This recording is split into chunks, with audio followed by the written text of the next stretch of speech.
Educator circle के YouTube channel में आपका स्वागत है। आज हम लोग डेली करंट अफेयर्स का भाग 2 पे डिस्कस कर रहे हैं। तो चलिए शुरू करते हैं। आज का पहला प्रश्न है, हाल ही में भारत का पहला ई मछली बाज़ार ऐप फिश वाले किस राज्य में लॉन्च किया गया है? तो वो राज्य कौन सा है? आसाम है।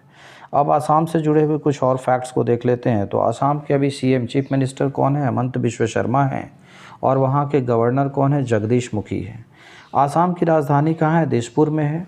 और आसाम का पुराना नाम क्या है? कामरूप है। और आसाम पे जो राज करता था वो किंगडम कौन था? अहोम किंगडम जो आसाम पे पहले राज करता था। अगले दूसरे प्रश्न की तरफ चलते हैं। दूसरा प्रश्न है, हाल ही में किस राज्य ने मिशन कवच कुंडल लॉन्च किया है? तो वो कौन सा राज्य है? महाराष्ट्र राज्य है। अब ये मिशन कवच कुंडल है क्या, इसको समझ लेते हैं। तो मिशन कवच कुंडल जो है कोरोना वायरस का जो टीका जो लगाना है उसके लिए एक मिशन के तौर पे महाराष्ट्र गवर्नमेंट ने ऐसा किया है कि 15 लाख पर डे ये टीकाकरण जो है होना चाहिए और 15 अक्टूबर 2021 तक 10 करोड़ टीकाकरण का लक्ष्य रखा गया है। अब ये महाराष्ट्र से जुड़ा और कुछ फैक्ट जो पहले हमने डिस्कस किया था कि महाराष्ट्र का पुणे स्टेडियम का नाम बदलकर नीरज चोपड़ा स्टेडियम रख दिया गया है। अब ये नीरज चोपड़ा कौन थे? ये भाला फेंक से संबंधित हैं और इन्होंने टोक्यो 2020 में गोल्ड मेडल जीता है।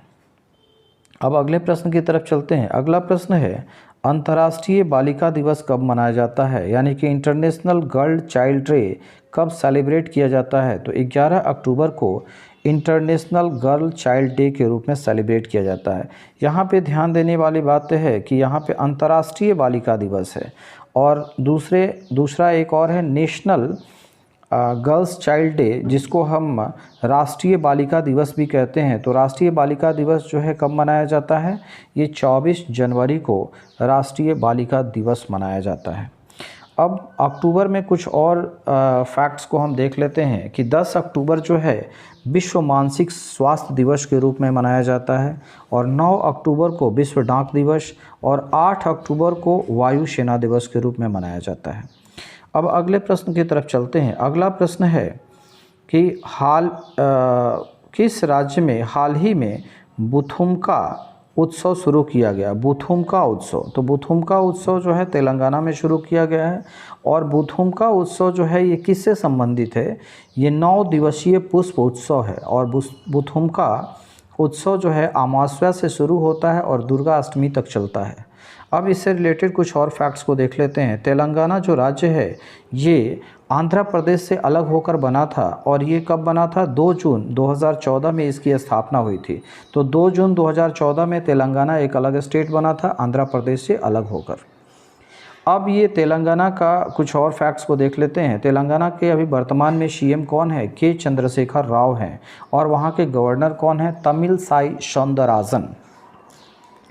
अब अगले प्रश्न की तरफ चलते हैं। अगला प्रश्न है, हाल ही में किसने बाय नाउ पे लेटर प्लेटफॉर्म पोस्ट पे लॉन्च किया है? मतलब कि अभी खरीदो और बाद में क्या करो?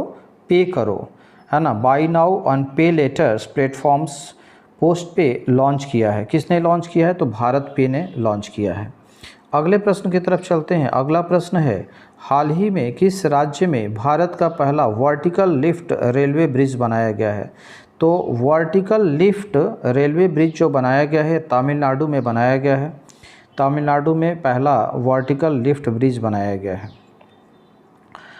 और ये तमिलनाडु में जो लिफ्ट ब्रिज जो बनाया गया है ये पंबन पुल है वहाँ पे बनाया गया है। ये एक तरह का रेलवे ब्रिज है जो कि कहाँ से? अरब सागर के रामेश्वरम द्वीप और पंबम आइलैंड को जो मुख्य भूमि मंडपम है वहाँ से जोड़ता है। अब ये अगले प्रश्न की तरफ चलते हैं। अगला प्रश्न है, हाल ही में Lal Bahadur Shastri national award for excellence 2021 से किसे सम्मानित किया गया है? तो हाल ही में Lal Bahadur Shastri national award for excellence 2021 का सम्मान डॉक्टर रणदीप गुलेरिया को मिला है। और ये रणदीप गुलेरिया है कौन? ये रणदीप गुलेरिया जो है एम्स जो न्यू दिल्ली में एम्स है इसके डायरेक्टर हैं, है ना। और कोविड के समय में ये काफ़ी चर्चा में भी थे। पर डे इन्होंने जो स्वास्थ्य बुलेटिन जो है जारी किया था, तो ये काफ़ी चर्चा में रहे हैं। डॉक्टर रणदीप गुलेरिया जो कि एम्स के अभी डायरेक्टर हैं।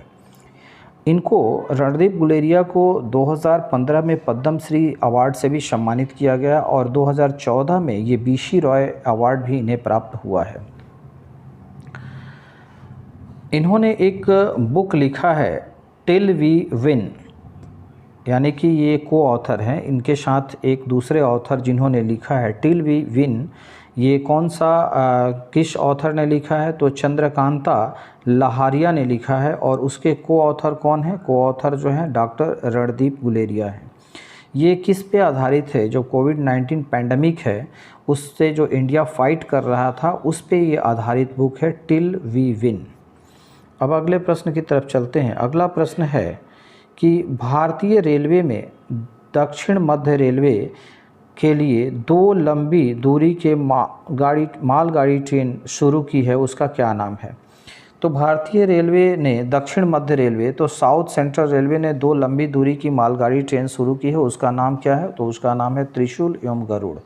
त्रिशूल और गरुड़ जो है 2 लंबी दूरी की मालगाड़ी ट्रेन शुरू की गई है। और ये अभी जो है इससे रिलेटेड कुछ एक्स्ट्रा फैक्ट्स को देख लेते हैं। तो साउथ सेंट्रल रेलवे का मुख्यालय कहाँ है, तो साउथ सेंट्रल रेलवे का मुख्यालय जो है सिकंदराबाद में है। इसमें रेलवे से रिलेटेड कुछ और हम फैक्ट्स को देख लेते हैं। तो पहली किसान रेल जो शुरू हुई थी महाराष्ट्र के देवलाली से पटना दानापुर तक चली थी। अगले प्रश्न की तरफ चलते हैं। तो अगला प्रश्न है, हाल ही में आर्यभट्टा पुरस्कार से किसे सम्मानित किया गया है। तो आर्यभट्टा पुरस्कार जो दिया गया है वो जी सतीश रेड्डी को दिया गया। और जी सतीश रेड्डी कौन है, ये डीआरडीओ के चेयरमैन है। डीआरडीओ के क्या है, चेयरमैन है। अब जी सतीश रेड्डी को जो आर्यभट्टा पुरस्कार मिला है वो किसके तरफ से मिला है, एएसआई के तरफ से मिला है। और एएसआई क्या है, एस्ट्रोनॉटिकल सोसाइटी ऑफ इंडिया, जिसकी स्थापना जो 1990 में हुई और इसका मुख्यालय अभी नई दिल्ली में है। एस्ट्रोनॉटिकल सोसाइटी ऑफ इंडिया के अभी जो वर्तमान में जो प्रेसिडेंट हैं वो कौन है, के शिवन इसके प्रेसिडेंट हैं। अब अगले प्रश्न की तरफ चलते हैं। अगला प्रश्न है, CSIR के वैज्ञानिक डॉक्टर शशांक शुद्रियाल को जर्मनी के किस प्रतिष्ठित अवार्ड से सम्मानित किया गया है। तो अभी इनको जो है green talent outstanding young talent award से सम्मानित किया गया है। चलिए आज यहीं पे समाप्त करते हैं। धन्यवाद।